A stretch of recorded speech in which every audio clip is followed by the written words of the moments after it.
আসসালামু আলাইকুম, কেমন আছেন সবাই? আজকে আমরা একটি প্রান্তিক খামারির বাড়িতে আসলাম একটি গরু দেখার জন্য। তাই দেখেন কিভাবে দুইটা গরু দিয়ে একটা বায়োগ্যাস প্ল্যান্ট করা যায়। এই জিনিসটা আমরা দেখার জন্য আসছি যে দুইটা গরু মাত্র কিন্তু একটা বায়োগ্যাস প্ল্যান্ট করছে, পুরো ফ্যামিলি। অন্য কোনো জ্বালানি লাগে না, শুধুমাত্র এই বায়োগ্যাস প্ল্যান্টটা দিয়েই আপনার কি দুইটা গরুর থেকে পুরা ফ্যামিলি বায়োগ্যাস প্ল্যান্ট আপনার যে রান্না বান্না করা সমস্ত কিছু কমপ্লিট হয়ে যায়। তাই তার আগে যে সুন্দর সুন্দর দেখেন আমাদের এই যে একটি লেবু গাছে কাগজি লেবু ধরছে। হ্যাঁ, কিছু ভিডিও ফুটেজ দেখেন, অনেক সুন্দর, একদম প্রচুর পরিমাণে কাগজি লেবু। এটা আমাদের এদিকে কাগজি লেবু বলে। তো এরকম গাছ এবং কি ফল গাছ এবং কি আপনার শাক সবজি যাই যে যেখানে পারেন না কেন, আমি মনে করি যে বাংলাদেশের প্রত্যেকটি খামারি এবং কি যারা খামার করেন না, যাদের জায়গা আছে, অবশ্যই খালি জায়গা না ফেলাই রেখে কিছু না কিছু করা অনেক ভালো। এই একটি আম গাছ, আশাইর আম বলে এটাকে, এই আম এখনও পাকে নাই। জুলাইয়ের 1 তারিখে কিন্তু ভিডিওটা ধারণ করা, এ পর্যন্ত কিন্তু গাছের আমগুলো পাকে নাই। দেখেন আরও অনেক টাইম লাগবে।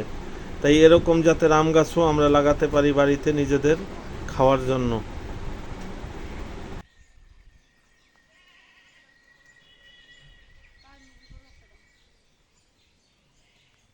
যে একটি বাড়িতে সব কিছু থাকাই দরকার। একটি তাল গাছে বাবুই পাখির বাসা। তো এই কাঁঠাল গাছটায় দেখেন কি পরিমাণে কাঁঠাল ধরছে এবং কি মাটির নিচ পর্যন্ত চলে গেছে ওর কাঁঠাল। হ্যাঁ, এত পরিমাণে কাঁঠাল দিচ্ছে যে মাটি একদম হেসাই গেছে, মাটির নিচ পর্যন্ত দেখেন কাঁঠালগুলো চলে গেছে। প্রচুর পরিমাণে কাঁঠাল হয়েছে এই গাছটায়।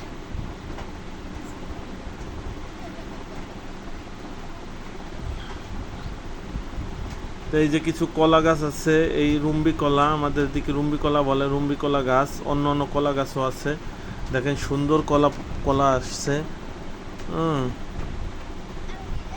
তো এই বেগুন গাছ আছে, বেগুন গাছ আপনার অন্য অন্য প্রত্যেকটা বাড়ি আমি মনে করি যেরকম শাক সবজি গাছ থাকা উচিত, কলা গাছ থাকা উচিত।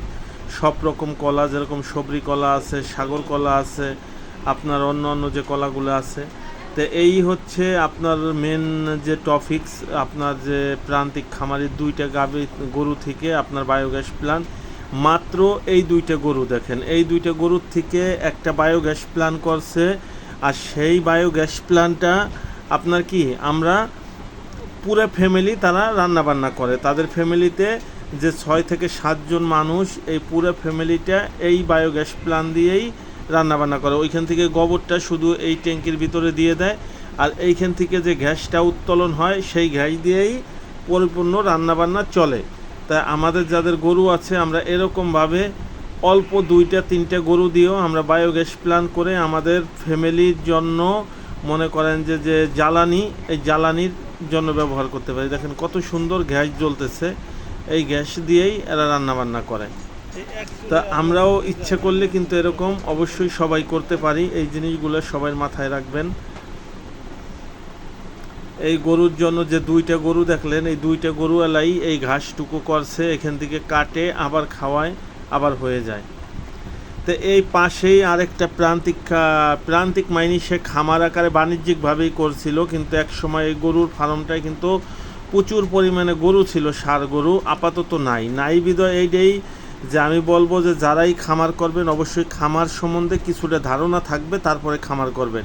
এই লোকটার কিন্তু খামার সম্বন্ধে, খামার বিষয়ে কোনো রকম ধারণা ছিল না, তাই হুটহাট করে জন্যতন গরু কিনছে, এই জন্য গরুতে লস করছে এবং কি মাত্র 2টা গরু রাখছে। ওই ষাঁড় গরুটা ভালো এবং কি এই গরুটাও তত একটা ভালো না। তাই আমি দেখতে আসলাম, এসে বললাম যে এই বকনাটাকে না রাখাই ভালো। তাই মনে করেন যে গরুর খামার করার আগে অবশ্যই ভেবে চিনতে এবং কি জেনে শুনে করবেন।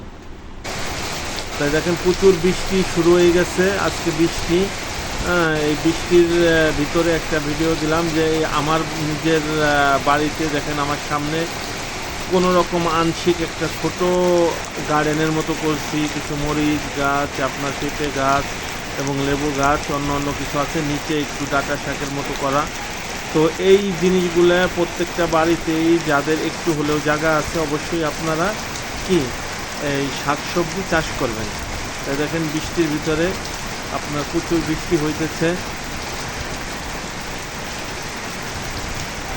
তাই এতটুকুই আর কি, আজকে এই পর্যন্ত। সবাই ভালো থাকবেন, সুস্থ থাকবেন, আর আমাদের চ্যানেলের সাথে থাকবেন। আল্লাহ হাফেজ।